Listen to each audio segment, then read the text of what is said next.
Hello everyone and welcome to another John Wilmot School Reflection. We're at the week beginning the 8th of June, so we're well into the summer term now. I have changed the topic of this reflection to what it was going to be, and I've changed it because I had a conversation with one of your heads of year in a Teams meeting this morning, and they said something really poignant about how we value people differently now we're coming out the other side of the coronavirus crisis. And it really resonated with me because I think it's just incredibly true.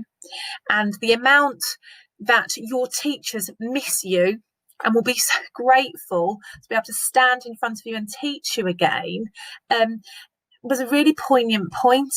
And so I just wanted to go through 3 questions which probably illustrate how universally our gratitude and what we're grateful for has shifted. And when I say universally, that means everybody. It affects everybody. There's been universal shifts in what we are grateful for. Perhaps things that we took for granted before, we really value now. And that's what I just want to explore very quickly with you on this, our John Wilmot School Reflection for the second week of June. So gratitude, when we talk about gratitude, it's about being grateful, isn't it, and thankful for things. And sometimes we need to ask ourselves and remind ourselves, what have I got to be grateful for? And I think it's the smaller things now that we are more grateful for, which I certainly believe I would have taken for granted before. I wouldn't have appreciated them as much. And so an example might be technology. That actually I just took it for granted that I was lucky enough to pick up the phone and speak to my dad, who lives quite a long way away. But actually technology now allows me to stay in contact with my family via Zoom, my colleagues on Microsoft Teams. There's obviously lots of apps that you can use. My children are really grateful to be able to keep in contact with their friends. And actually that's something I perhaps took completely for granted before. More at the beginning of this crisis as well, it was quite stressful to ensure that you had the right foods, because it was incredibly busy at the shops and it wasn't a particularly nice environment to go there, and shelves were bare. So actually I'm far more grateful for the food that we have. And I think going forward, that's something I'm always going to appreciate far more than I did.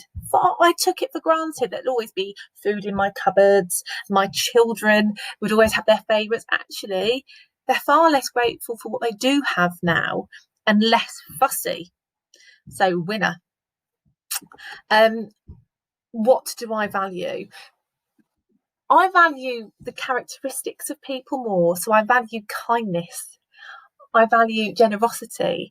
I value people just being friendly and reaching out. And I think, again, I hadn't stopped to think about what it was I valued. And also the weather. Because we've been kind of stuck in our gardens and haven't been able to go anywhere, I value the sunshine. And then I value the rain because then it waters my garden. I value hearing my friends on the phone. So things that I value are far less materialistic.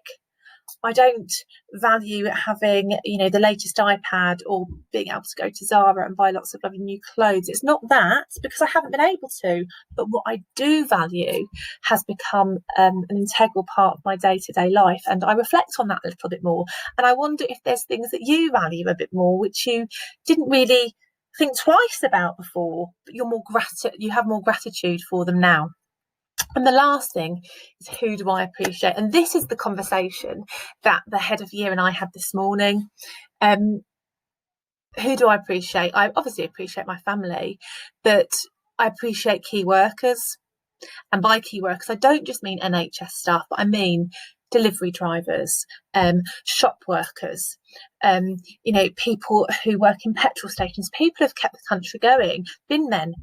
The head of year I was speaking to earlier said that in her row, the children have written thank you posters for the bin men. Can you imagine what we would be doing if people like that hadn't worked?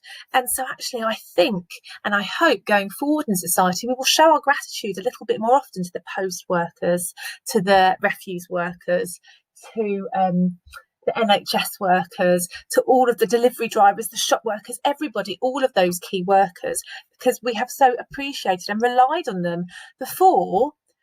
They kind of melded into the background a little bit. We didn't appreciate them as much as we should have. And so again, it's this idea of gratitude. But also, more than that, I think we are going to be really appreciative and grateful for being able to teach you again, because we haven't been able to. And we've really missed that. We've really missed that interaction with you and seeing you and greeting you and waving you off and getting you on the buses and seeing you on the corridors. That's part of our life, and we have just taken it for granted for years that we would go in and you'd be there and would teach you and would see you the next day. Now that's taken away. We are missing you very much, and we're very much looking forward to having you back in our lives as students.